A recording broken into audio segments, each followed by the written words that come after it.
I wanted to give you a little teaser of what we're going to be talking about on this Thursday night's mindset call. As many of you know, I do this once per month on Thursday night to tackle the mindset aspect of ER Shred. We're all so good and motivated about taking care of our bodies, but I want to also remind us all to take care of our minds.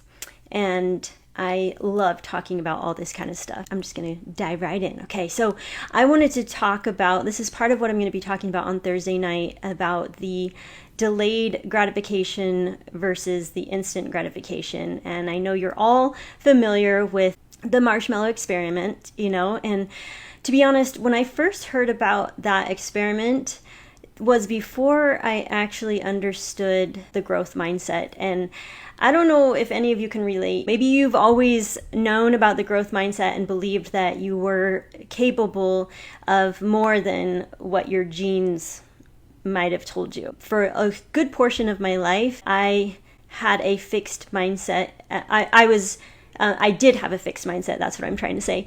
And I believed that I was destined to be a certain way. I only had a certain amount of gifts and talents and good genes, and that's just the way it was, and I had to just make the most of it. But then I learned about the growth mindset, Carol Dweck, her book, and I realized that, oh my gosh, I'm capable of so much more. Like, oh my gosh, it was so mind-blowing for me. So when I first heard about the marshmallow experiment, I was worried that I might fall into the category of the children who chose to eat the marshmallow, the one marshmallow, as opposed to waiting and having two marshmallows. So I was like, oh no, which category do I fall into? Am I destined for failure? And I just really didn't know that I had a choice, and that this was, yes, a great experiment, but there's also more that goes into all of that is important to understand when it comes to the whole marshmallow experiment. Like, if you tried it with your own kids and they happen to choose the one marshmallow, and they're not able to wait, like, don't be afraid. Like, oh no, my child is not going to be successful, because that's literally the way I saw it. What I've learned about that is that there have been new studies that have come out since that one, and they've kind of enhanced it, and it's evolved. They've learned a lot more since then about it. So they did a new study where they divided the kids up into two groups, and one of the groups of children were given a whole bunch of unreliable experiences. So they were promised like a bigger sticker if they would wait, and or they were promised like more crayons. In that one controlled group, they gave them unreliable experiences, meaning they didn't follow through with what they promised.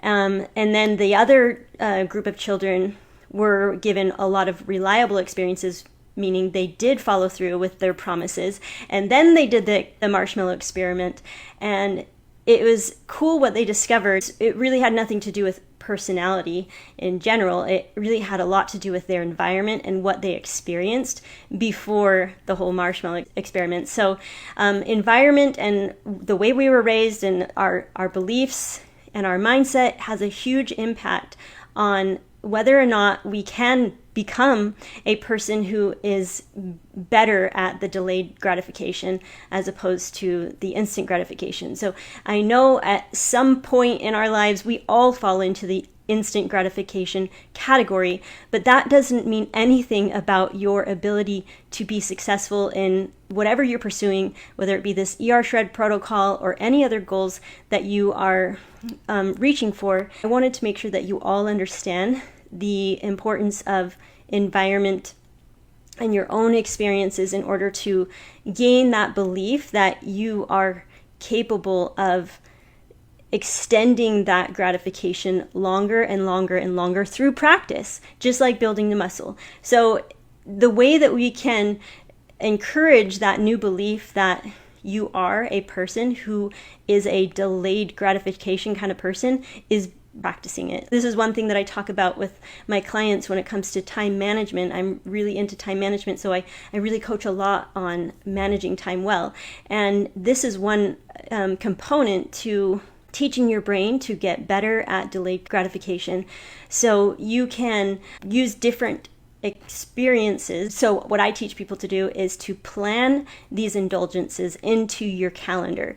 So instead of giving in to a craving or an urge to like get on social media and waste a lot of time scrolling social media, I say, you don't necessarily have to say no some junk food for me, which we encourage it. But let's talk about baby steps, okay? So if you are finding it really extremely challenging to go without a specific thing, then why not plan it into your calendar? Because that will teach your brain how to delay that gratification. So instead of saying, no, I can't have that, just plan it into your week. For me, it's wine. So instead of saying, no, I can't have wine, I say, I can allow myself 2 glasses of wine once or twice per week on these specific days. So I don't ever give in to the urge of, I really feel like a glass of wine. It's been a stressful day. I try really hard not to give in to that urge to indulge in those things when it's not planned. So in order to build that muscle of getting better with the delayed gratification is give yourself these opportunities to practice it. And so for me, it's planning the wine when I'm going to have it.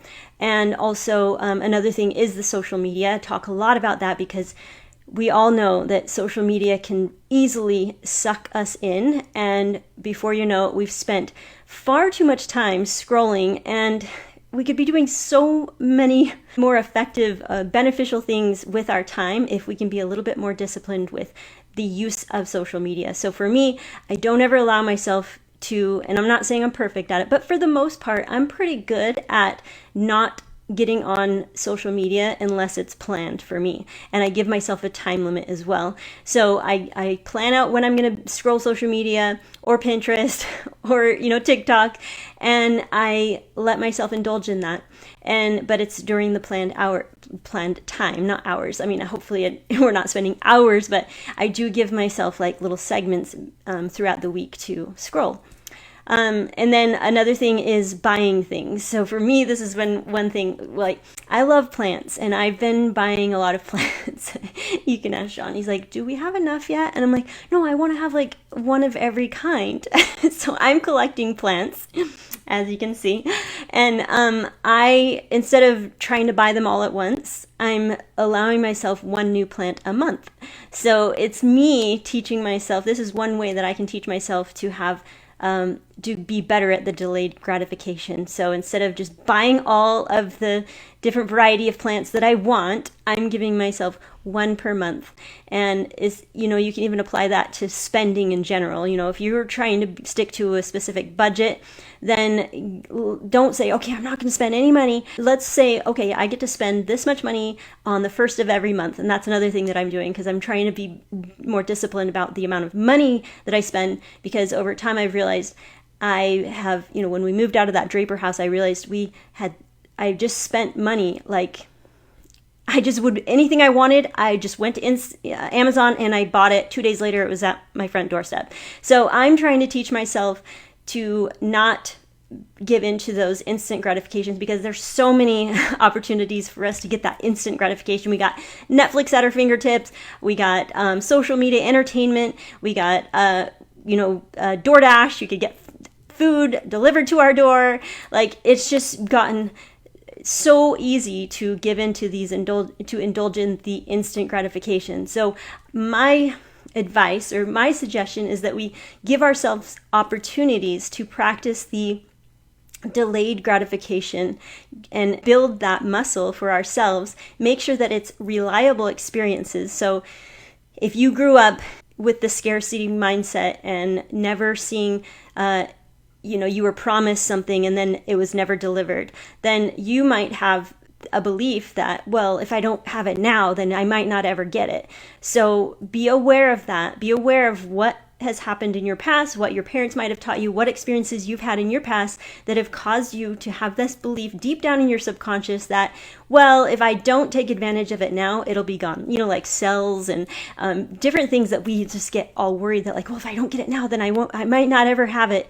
But we need to provide those reliable experiences for us so that it will teach our brain, like, you can rely on this. Like, don't worry. Like, if you can wait, if you can put this off a little bit, you will get the treat. You will get the second marshmallow.